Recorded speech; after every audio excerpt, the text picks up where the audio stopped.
Previously on Miss President. Lynette Mavu, we felt that the topic you were discussing was quite exciting and you're very passionate and focused about the topics that you keep picking at this point in time in the competition.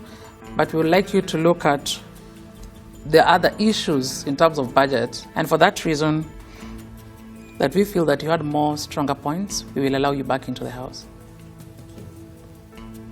Nerea, despite the fact that you love your county so much and you want to do so much, at every particular point of the presentations, it is very important that you focus your mind on one thing. And every time you have an agenda to push, pick one and push it to the core. For that reason, we'll give you another chance in the academy. Caroline Chege, your points are very good and are very important considering Kajiado County and the metropolitan kind of environment that it has become. And we would like you to continue in that perspective, because one thing that I have noted is that you really love construction. When it comes to eloquence, you're very eloquent, you're very articulate, and when you speak, we feel that you're a leader. But the issue of time is what is making us feel that right now, at this point of the competition, we will allow you to go and serve the country at large. And now, a quick look at the contestants still in the academy. The contestants are competing at an individual level.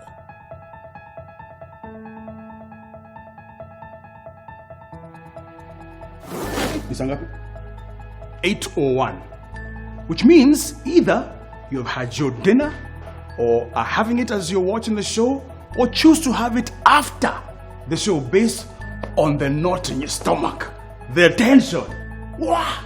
And talking about tonight's show, we continue the journey with 6 contestants as we discuss another exciting topic very crucial to the holder of any office in a position of leadership. Topic ya leo ni food security. Inamaanisha nini food security?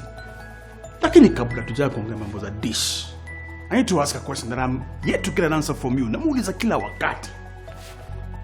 Are you ready for a female president?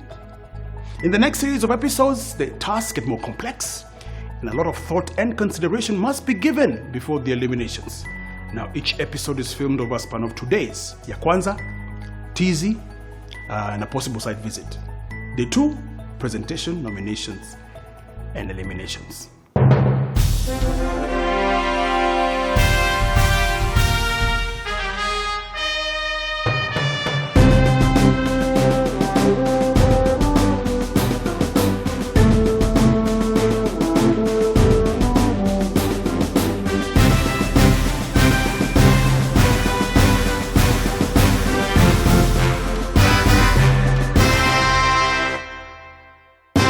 Over 1,000 applications were received from all over Kenya, and from these, 70 contestants were shortlisted. After a series of auditions, 40 women were selected, and they are battling it out at the academy, where they are going through a process of training, tasks, challenges, problem-solving activities, presentations, and eliminations to eventually be elected Miss President. Together, let us follow each stage of this competition and watch these very capable women try to convince the judges and you at home, myself included, why they should make it to the next stage of the competition. Here are the counties that are represented by the remaining contestants.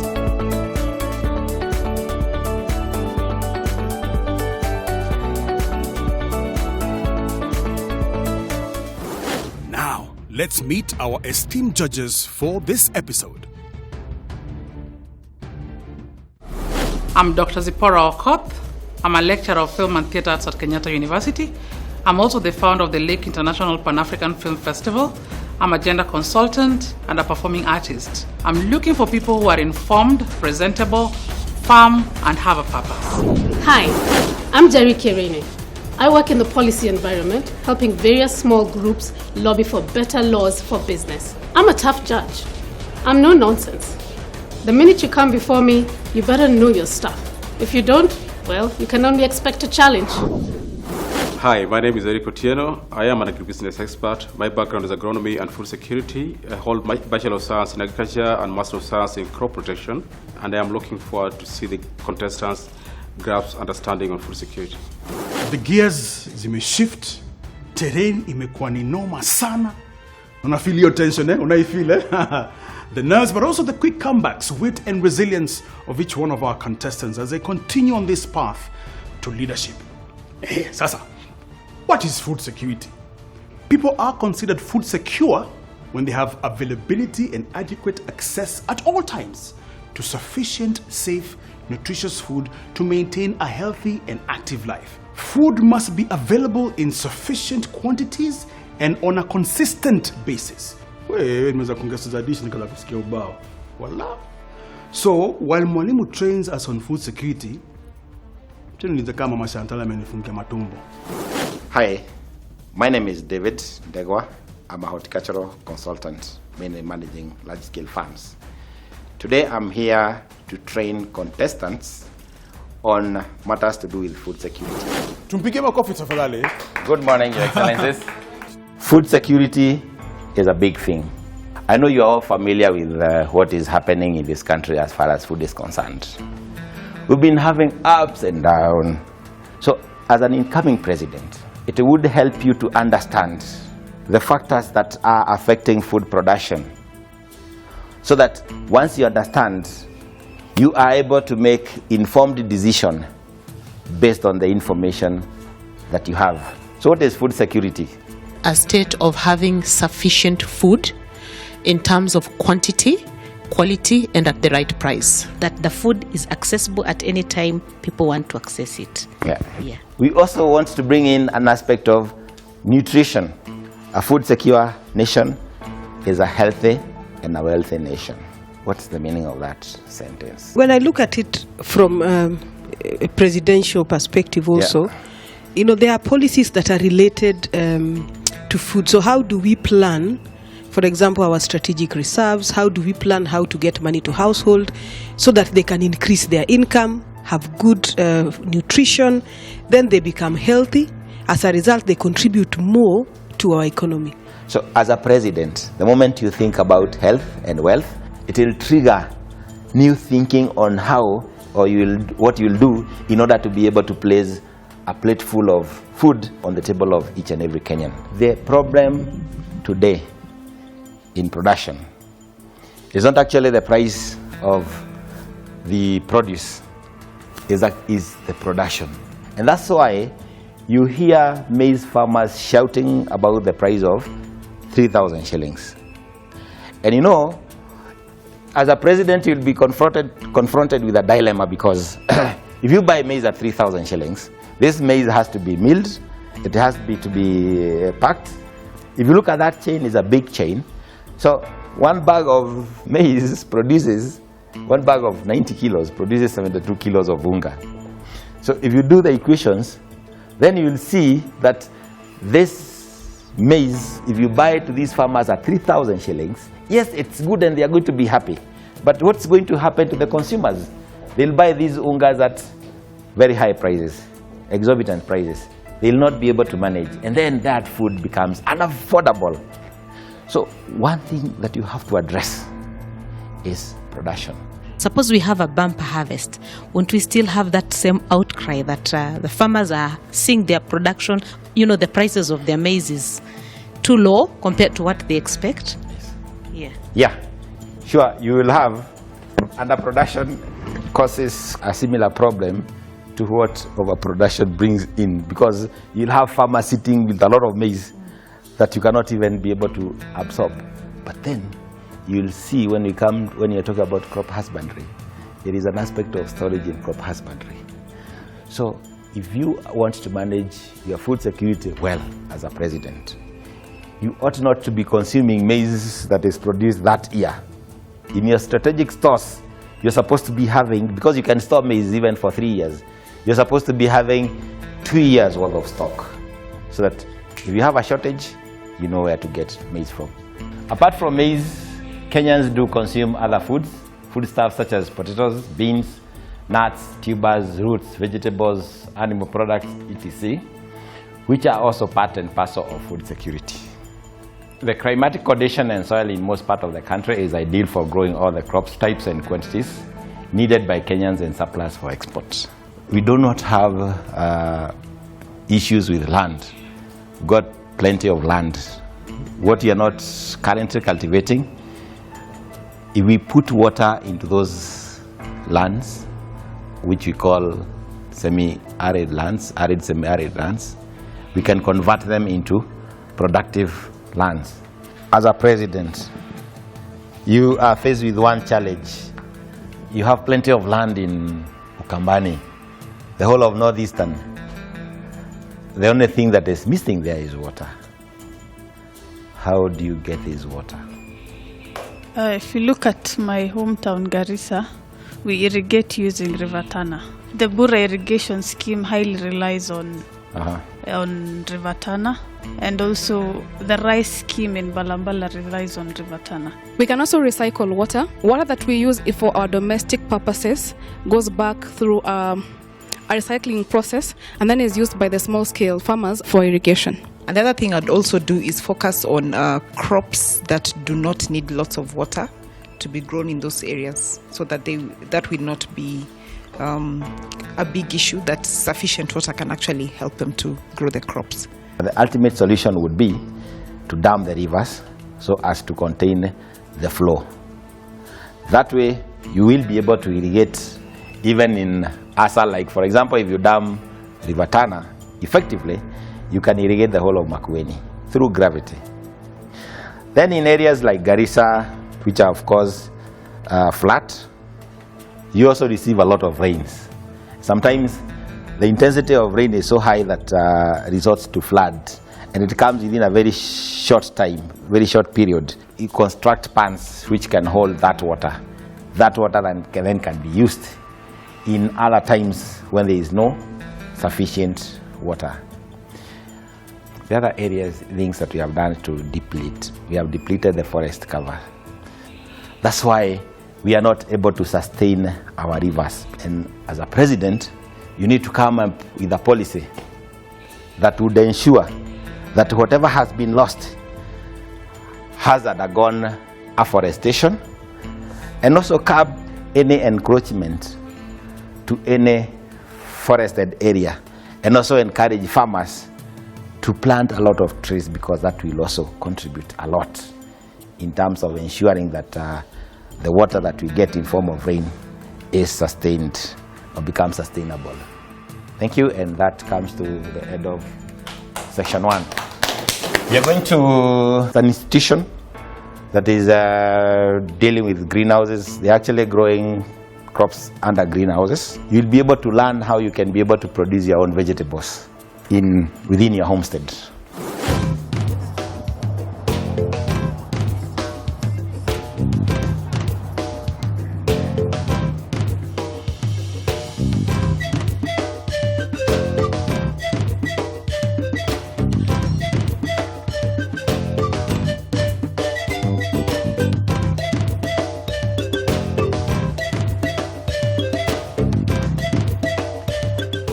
Welcome to Miramar International College. We're going to see the greenhouses, how land is being utilized, and we're going to learn a lot. With me here, I have Mr. Boniface Moreithi. He's going to take us through what he does within this area. Thank you.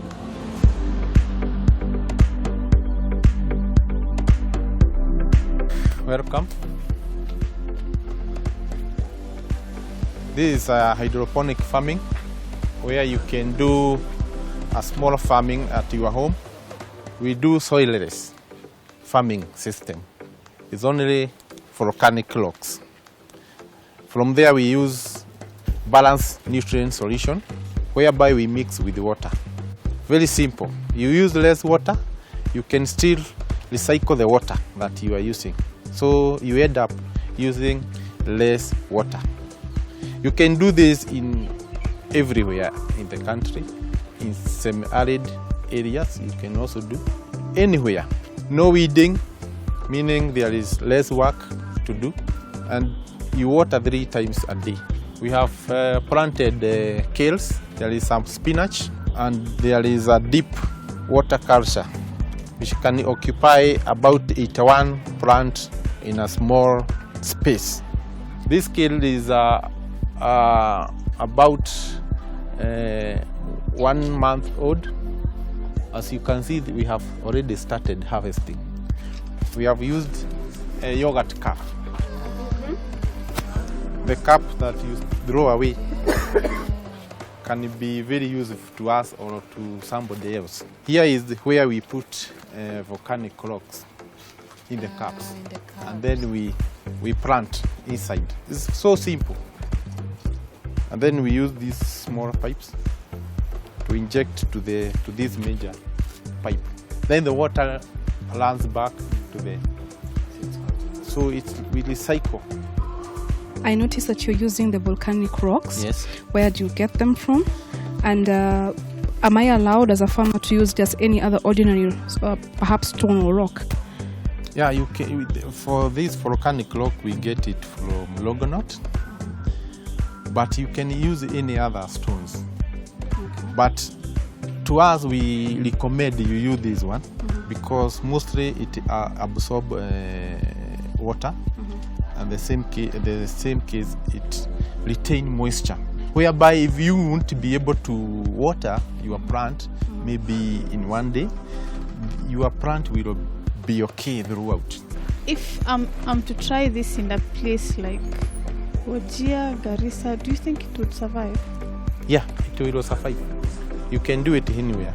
As far as it is other somewhere like covered in a greenhouse, it will survive. With the heat there, because the heat is really high. With hydroponic, the heat is not a very big issue. Okay. As far as there is air circulation in the greenhouse, the heat is not a problem. I'm wondering whether you'd still call this organic farming where somebody cares about, what is healthy and what is overly chemical. So I don't know whether that our question. Fertilizer are organic. You do organic fertilizer? Yeah, we do organic fertilizer. That means our plant will be, our plant is health to human. When we did the last census, the population of Kenya, I think, was 40 million. So what is happening is that the population is increasing, but the land for agriculture remains the same. It's actually shrinking because there is competition on housing. And this sort of wanton destruction subdivision of land. So this concept of the greenhouse comes in handy in those situations because you can see the area which has been put under production is actually small, and you can also be able to go to utilize the space above the ground that would not have been used in a normal situation.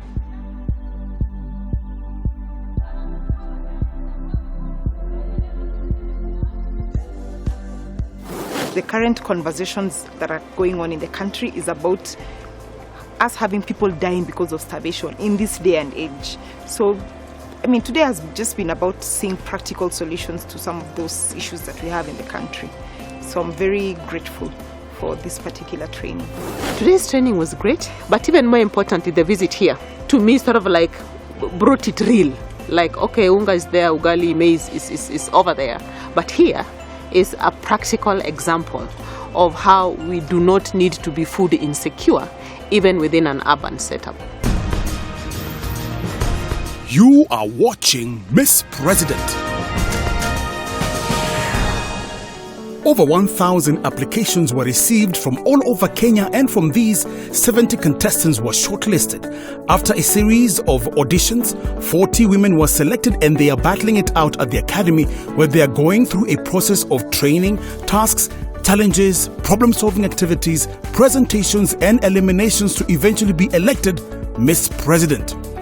Together, let us follow each stage of this competition and watch these very capable women try to convince the judges and you at home, myself included, why they should make it to the next stage of the competition. Here are the counties that are represented by the remaining contestants.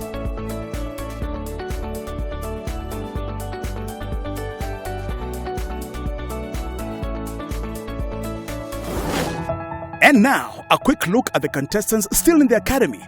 The coalitions have been disbanded and the contestants are competing at an individual level. A quick summary of today's training. Understanding the factors that affect food production. What is food security? What must be done to ensure that our food meets nutrition requirements of our bodies? understanding the value chain of food production. What I would like you to do is, how can you give an assurance to the citizens that there will be affordable food available, sufficient, nutritious when it is needed? What policies are you going to set which are going to unlock the food production limitations and remove the bottlenecks of production? And also explain how agriculture contributes into increasing the purchasing power of the rural population. We have come to the end of day one. Each one of the contestants is expected to come up with her own presentation in response to the assignment given. Day two, and here we are. Remember, each assignment will be judged as a work of an individual, and I am so looking forward to seeing the presentations. Our contestants are always ready to give us their best shot in the true spirit of leadership. Greetings, Your Excellencies. Greetings. Judges, you ready? Anwar Urukiai, you're first. It is quite unfortunate and unacceptable that 21 out of 47 counties in Kenya in this century would be going through hunger and drought. Moving forward, I wish to assure the country in the following food security plans. On food safety, we must have a food tracing program. On food sufficiency, we must invest in post-harvesting losses and ensuring that we are adding value to reduce post-harvest losses. Kenya has more than 10 existing policies on land use and management, so there is no need for another policy. What I am going to do as a president, on the other hand, is to take advantage of the national land use policy, which admits that we are not using our agricultural land well, and it also admits that we have Kenyans in this country who own large chunks of land, and the only value they have added to this land is fencing. And I seek to enact, as a president, the minimum and the maximum land holding acreage bill. This is going to be a painful discussion that maps out all agricultural land zones in Kenya, controls subdivision of land in all agricultural areas, and also seeks to reclaim every land that is in an agricultural place that is not in use. Thank you very much. Article 43(1)(c) of our Constitution states very clearly that every Kenyan has a right to be free from hunger and to have access to adequate food that is of acceptable quality. To ensure that this is put in place, I will have 4 pillars to work with. That is availability, accessibility, stability, and sustainability. I will put in place a policy that is known as regional zoning policy. I will divide this country into 3 specific zones, the first one being large-scale farmers, and to these farmers, I will give them technological support in form of drone technology that will enable them to be able to do soil and field analysis, crop spraying, and pest control. The second one is the medium-scale farmers. The enabler that I'll put in place is to ensure that there's adequate training and capacity building so that they can now also be able to add to the national grains in the country. The final one will be in relation to the ASAL areas, and the enabler that I will use for them is use of the hydroponic greenhouse facility. A nation can only boast to have food security when it offers safe and sufficient food to the country, and therefore getting a healthy nation. It only becomes wealthy once this is in surplus and they're able to supply even for the future needs of our generation. Thank you very much. According to FAO, 36.5 Kenyans are food insecure, and that 5% of children under 5 are malnourished. As a result of this rapid increase, land parcels in areas of high agricultural potential are decreasing in size. How do I ensure safety when you have such issues at ground? Corruption would be the first thing I would fight as president. Safety also will be ensured by the farmers who are planting these crops, because those are things that would seep into our foods. If you look at also infrastructure, that would play a big role in availability. Such are things I would encourage as president, because fruits coming from other parts of the country can easily be accessible in the northern parts of the country that has high food insecurity. The policy I look at enacting would be one, the KITI policy, the Kenya Inter-County Trade Initiatives. Parts of this country are known as food baskets, yet other parts do not have food. Northeastern regions are good in cattle and animal produce. Kisii County is good at avocado and fruits like that. Why not have trade in between these counties? I would ensure each and every county has food and they can trade it and buy from each other at a cheap price. That would reduce the cost and would ensure that each and every county has sufficient food. Thank you so much. In production, I looked at 3 critical issues: the weather, soil fertility, and crop husbandry. So number 1, to respond to weather patterns and the constant changes, I propose irrigation to complement rain-fed agriculture, because that has impacted our production. I also invest in very, very good weather information systems and dissemination of information in a timely manner to our farmers through SMS technology, for example. And most importantly, use research to develop seeds that are high-yielding and resistant to pests and disease. And on the crop husbandry, I will enhance extension services to ensure that farmers understand crop production and farm management. I want to have an efficient supply chain, a distribution network, for example, that is digital, so that surplus foods produced, for example, in Trans Nzoia can be taken to Homa Bay in a timely manner. I want to ensure that we crop rotate so that we have adequate food to supplement the staple crops like maize. I want to use new technology to maximize production, for example, hydroponic farming. My focus on policy will involve issues of financing of water infrastructure, which is still national government function. I want to review the CRA allocations to increase funding so that counties can maximize opportunities. And in terms of purchasing power, agriculture will create jobs and income, will give good health so people can work to earn more money, education for children so they have future opportunities, and there'll be sale of surplus food for more money. There'll be growth in other sectors like textile to bring more money to the home. Thank you. The government has recently come up with some very good policies around food security. For instance, there is the National Food and Nutrition Security Policy of 2011. There is the Policy on Kenya Youth in Agribusiness 2017, and there's the Kenya Climate Smart Agricultural Strategy of 2018. The key gaps in these policies is 1, there is the limited engagement of young people in agriculture. As president, my government will prioritize 3 game-changing policy and administrative areas, namely, number 1, I will endeavor to develop what I call the Vijana Kilimo Mjijini policy.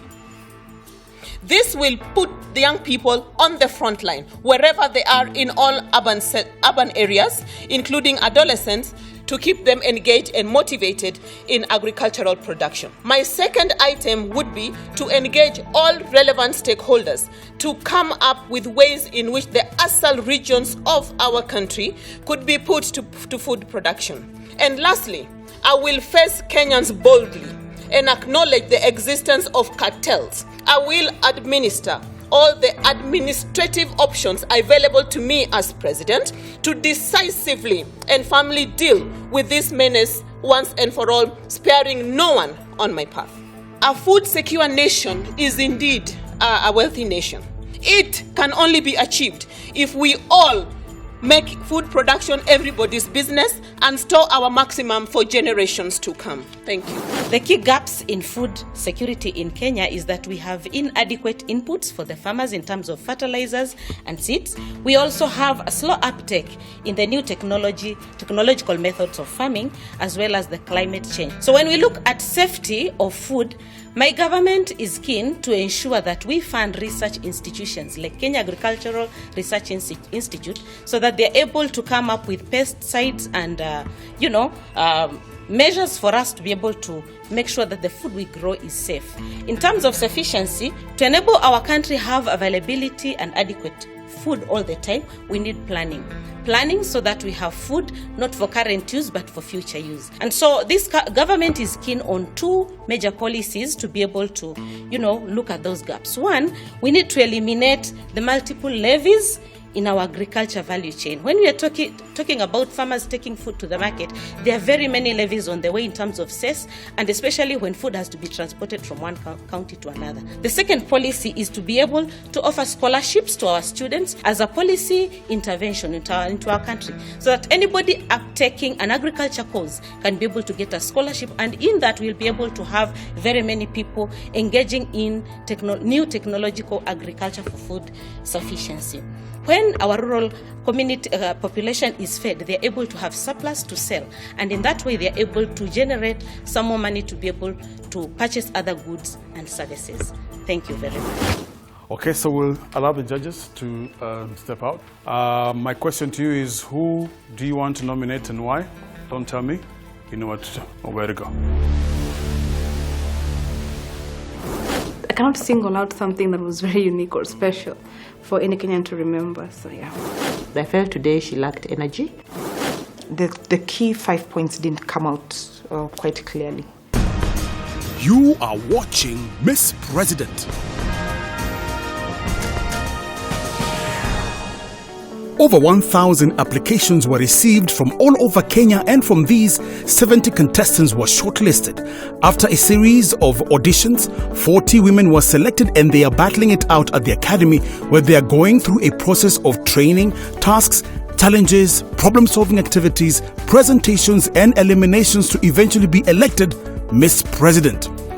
Together, let us follow each stage of this competition and watch these very capable women try to convince the judges and you at home, myself included, why they should make it to the next stage of the competition. Here are the counties that are represented by the remaining contestants.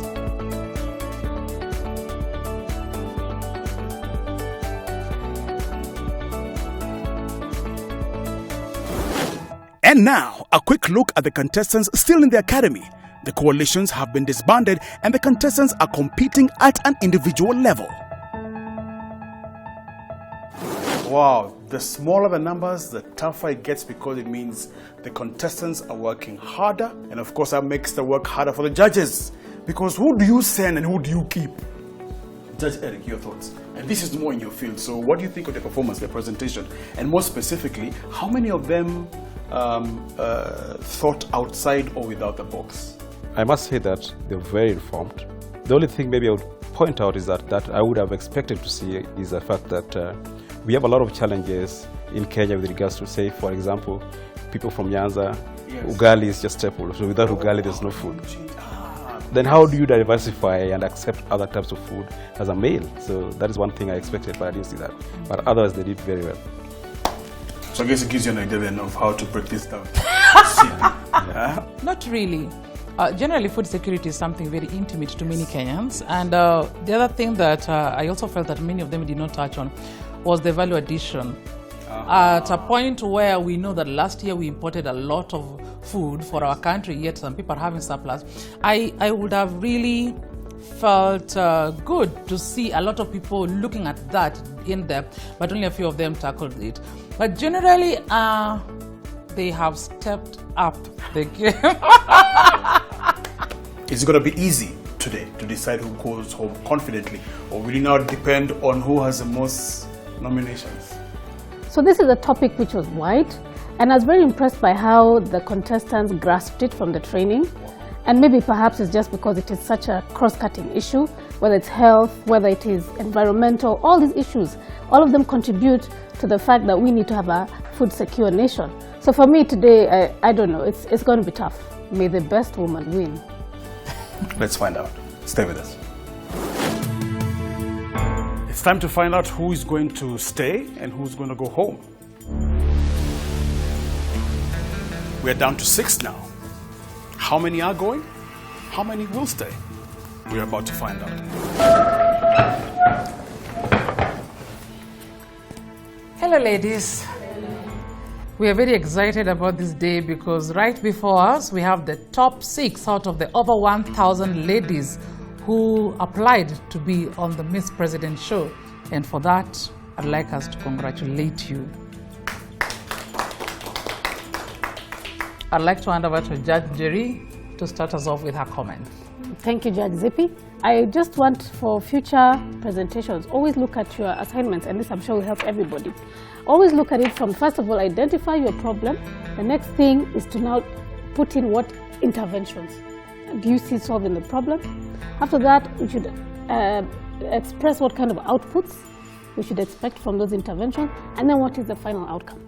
And if you use that framework in developing your presentations, it becomes very clear to the audience what exactly we're looking at, how we're going to deal with it, and what we're going to do about the whole situation, and what we expect to be the outcome at the end of the day. Thank you very much, Judge Njeri.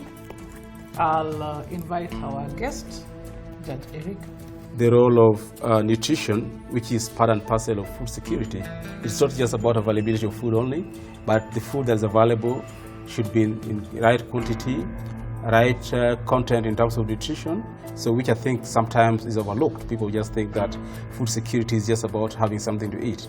It must be nutritious food. The other thing that I think you should have picked up is that in the event you have a glut in one part of the country, what kind of strategies would you do to ensure that that food is moved out? So it did not come out clearly how you run the logistics of sharing that food across the counties. Thank you very much. We would like to call those who have been nominated for elimination to come to the front.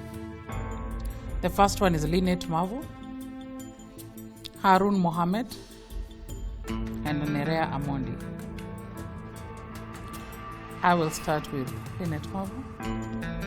How would you ensure that the youth in Taita Taveta County are going back to the farms and are able to contribute to the food security in this country? Some of the things that we could do to entice the youth into agriculture is use of technology in terms of marketing. Because in marketing, we can be able to remove the middleman through technology by using big data and by using, Internet of Things, so that people can be able to directly link the market with the producer. How will you empower them to accept to make their hands dirty? Because apart from technology, we want people to have dirty hands so that they can have good food, and that is what I'm asking. We can have them attached to demonstration farms, and they can be able to go and see and be able to relate with some of those projects that are real, they are real bringing money onto the table, like the hydroponic farming. Given the current context we're in right now, because as it is, we don't even have a policy on issues of Internet of Things in this country. It's still an issue that's being discussed. When you talk about technology within this context, because for sure it will help, how do you foresee it helping your farmers? I mean, let's just make it simple. How do you help it assisting your farmers to ensure there is food security? Corporate technology in terms of being able to access credit, being able to keep stock. See, what you're describing to me are outputs.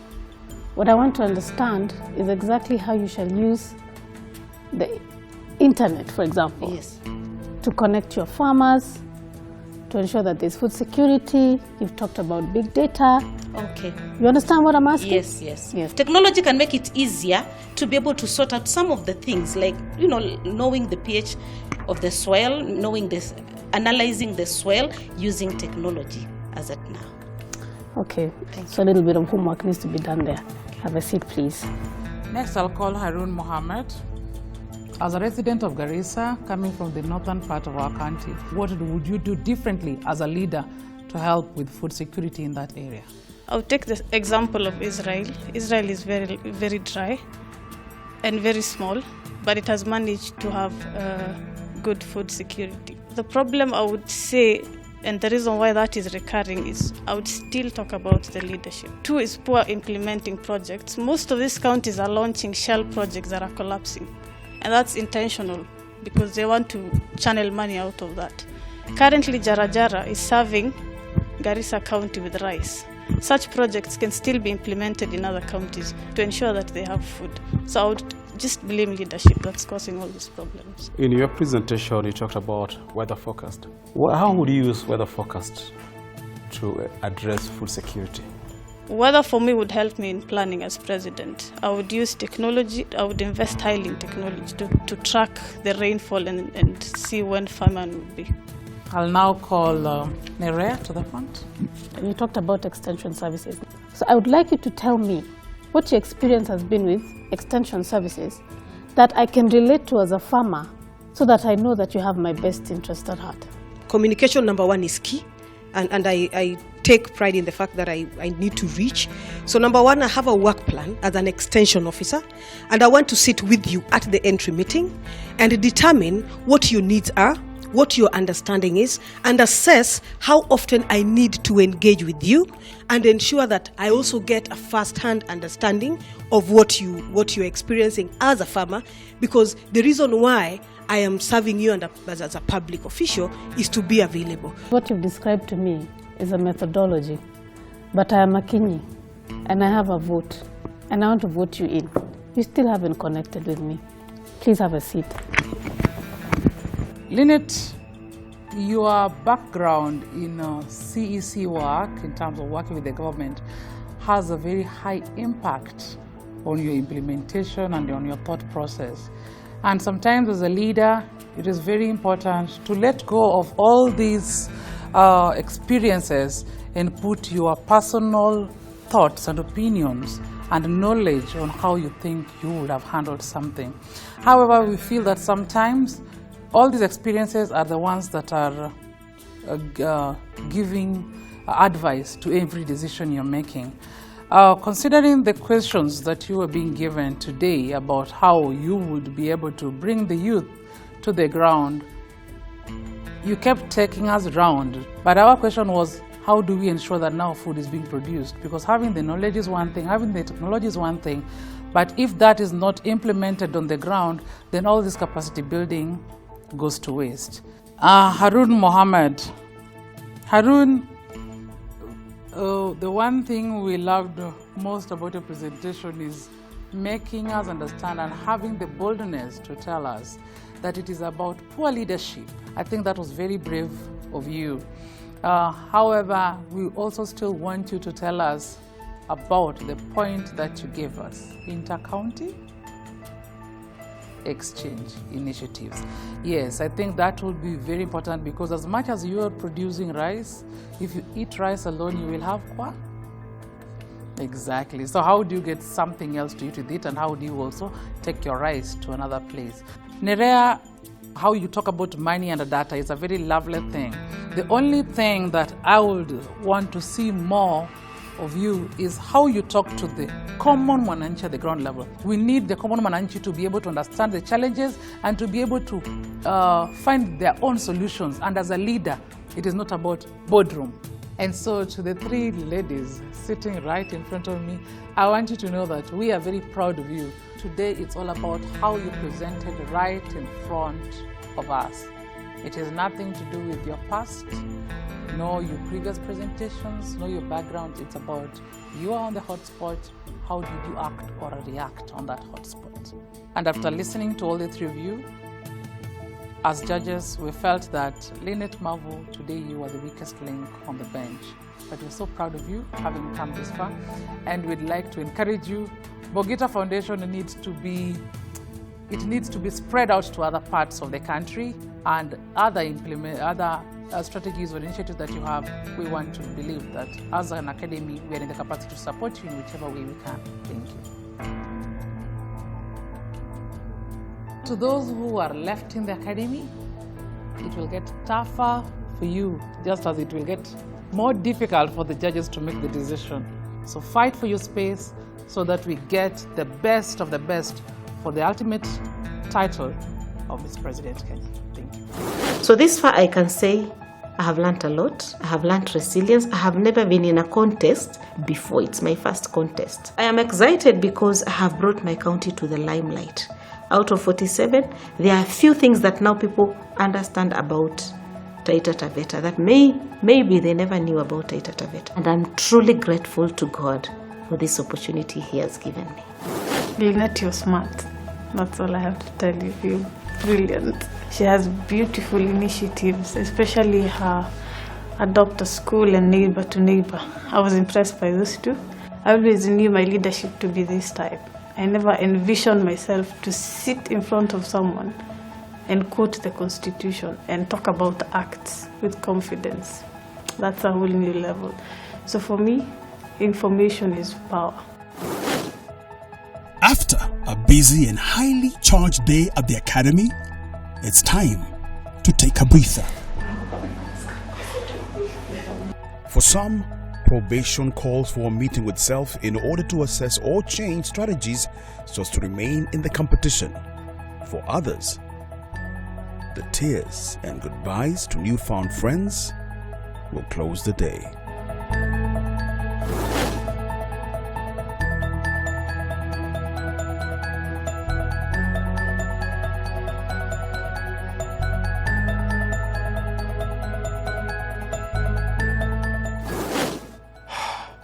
For Lynette Marvel, who exits the academy this week, as we say goodbye this week. According to the judges, the choice was a very difficult one. A decision had to be made considering the total votes of the contestants voted out of the academy.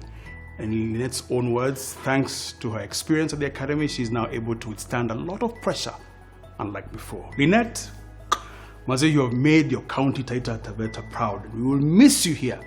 Now, according to a discussion note by the Food and Agriculture Organization of the UN, or simply known as FAO, agriculture is a dominant sector supporting the livelihoods for the majority of households in fragile and post-conflict countries. Efforts to revive the agricultural sector and trade and increase food security have had positive effects on the sustainability of peace, the creation of jobs, particularly for young people, and the enhancement of livelihoods in the agricultural sector can help reduce the risk of violence in a society. Thoughts, opinions, compliments, suggestions? Tweet Sai at media_focus. Find us on Facebook at Media Focus on Africa. And check us out on Instagram at Media Focus on Africa. Tumebile munafil. Supenda sana kusikia maoni yenu. As for today's quote, I break out from the norm and make reference to a church leader who says, and I quote, "Food security is an authentically human requirement. Guaranteeing it for present and future generations also means safeguarding ourselves against the uncontrolled exploitation of natural resources. Indeed, the process of consumption and waste seems to overlook any concern for biodiversity, which is so important for agriculture." Pope Benedict XVI, retired prelate of the Catholic Church, who served as head of the church and sovereign of the Vatican City State. Ndakona next week on Wednesday.